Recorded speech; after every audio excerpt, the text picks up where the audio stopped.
interestedly. "He's out in the high grass somewhere. We're still looking for him. Oh, yes, and I just heard that the trial of Switchblade and Jack High and Turkey Buzzard is scheduled for 3 days from now. You'll be notified in due form tomorrow, but I thought you might like to know in advance." "I certainly do, and thank you, Captain. We were just talking about you when you arrived," I mentioned. "About the arrest, or rescue, or whatever you call it, of that trio."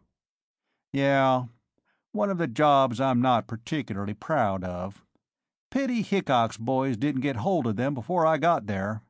It'd have saved everybody a lot of trouble." "Just what impression did you get at the time, Captain?" I asked. "You think Kettlebelly knew in advance what they were going to do?" "Sure he did. They had the whole jail fortified. Not like a jail usually is, to keep people from getting out, but like a fort, to keep people from getting in. There were no prisoners inside. I found out that they had all been released that morning." He stopped, seemed to be weighing his words, then continued, speaking very slowly. "Let me tell you first some things I can't testify to. Couple of things that I figure went wrong with their plans. One of Colonel Hickok's men was on the porch to greet Mr. Cumshaw, and he recognized the Bonnies. That was lucky. Otherwise, we might still be looking and wondering who did the shooting, which might not have been good for New Texas." He cocked an eyebrow, and I nodded. The Solar League, in similar cases, had regarded such planetary governments as due for change without notice, and had promptly made the change. "Number 2," Captain Nelson continued. "That AA shot which hit their air car. I don't think they intended to land at the jail. It was just sort of a reserve hiding hole. But because they'd been hit, they had to land. And they'd been slowed down so much that they couldn't dispose of the evidence before the colonel's boys were tapping on the door and asking couldn't they come in. I gather the colonel's task force was becoming insistent," I prompted him. The big ranger grinned. "Now we're on things I can testify to. When I got there, what had been the cell block was on fire, and they were trying to defend the mayor's office and the warden's office. These Bonnies gave me the line that they'd been witnesses to the killing of Mr. Cumshaw by Colonel Hickok, and that the Hickok outfit was trying to rub them out to keep them from testifying. I just laughed and started to walk out. Finally, they confessed that they'd shot Mr. Cumshaw, but they claimed it was right of action against political malfeasance. When they did that, I had to take them in." "They confessed to you before you arrested them?" I wanted to be sure of that point. "That's right. I'm going to testify to that Monday when the trial is held. And that ain't all.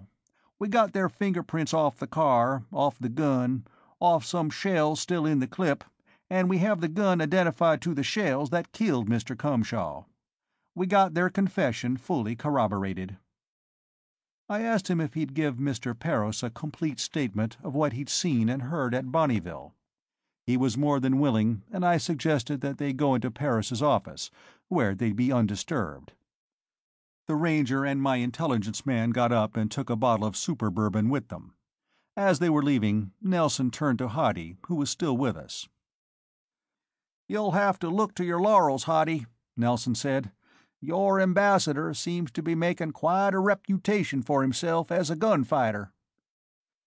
"Look," Hoddy said, and though he was facing Nelson, I felt he was really talking to Stonehenge. "Before I'd go up against this guy, I'd shoot myself. That way I could be sure I'd get a nice, painless job." After they were gone, I turned to Stonehenge and Thromley.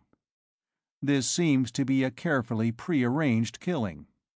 They agreed.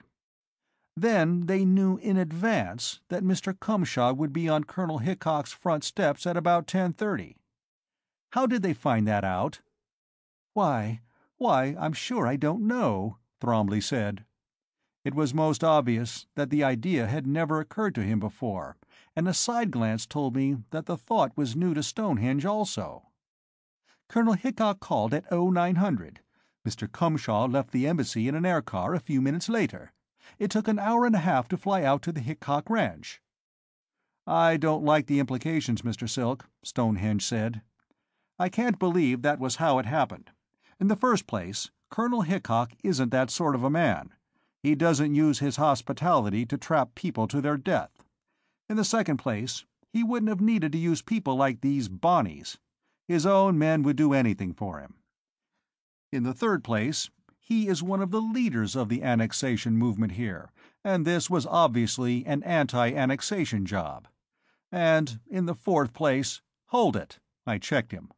"Are you sure he's really on the annexation side?" He opened his mouth to answer me quickly, then closed it, waited a moment, answered me slowly. "I can guess what you are thinking, Mr. Silk.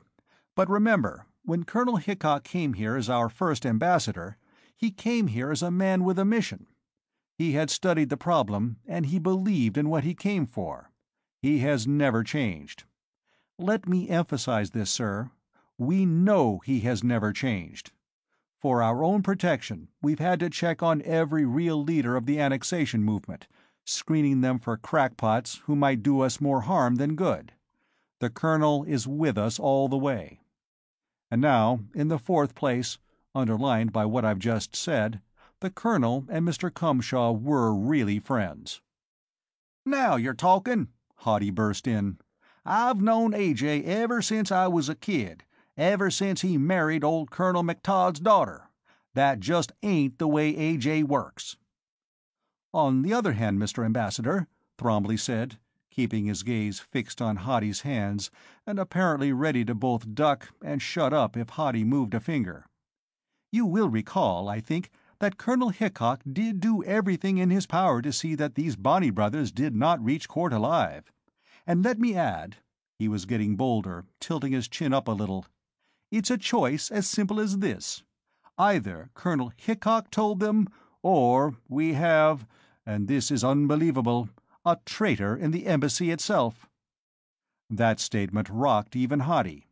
Even though he was probably no more than one of Natalenko's little men, he still couldn't help knowing how thoroughly we were screened, indoctrinated, and, let's face it, mind-conditioned. A traitor among us was unthinkable, because we just couldn't think that way. The silence, the sorrow were palpable. Then I remembered, told them, Hickok himself had been a department man. Stonehenge gripped his head between his hands and squeezed, as if trying to bring out an idea. "All right, Mr. Ambassador, where are we now? Nobody who knew could have told the Bonney boys where Mr. Cumshaw would be at 10:30, yet the three men were there waiting for him. You take it from there. I'm just a simple military man, and I'm ready to go back to the simple military life as soon as possible." I turned to Gomez. "There could be an obvious explanation. Bring us the official telescreen log. Let's see what calls were made. Maybe Mr. Cumshaw himself said something to someone that gave his destination away." "That won't be necessary," Thrombley told me. "None of the junior clerks were on duty, and I took the only 3 calls that came in myself. First, there was the call from Colonel Hickok, then the call about the wristwatch, and then, a couple of hours later, the call from the Hickok ranch about Mr. Cumshaw's death." "What was the call about the wristwatch?" I asked. "Oh, that was from the Zasroff embassy," Thrombley said. "For some time Mr. Cumshaw had been trying to get one of the very precise watches which the Zasroff manufacture on their home planet. The Zasroff ambassador called that day to tell him that they had one for him and wanted to know when it was to be delivered. I told them the ambassador was out, and they wanted to know where they could call him, and I had never seen a man look more horror-stricken. "Oh my God! I'm the one who told them!" What could I say? Not much, but I tried. "How could you know, Mr. Thrombley? You did the natural, the normal, the proper thing on a call from one ambassador to another."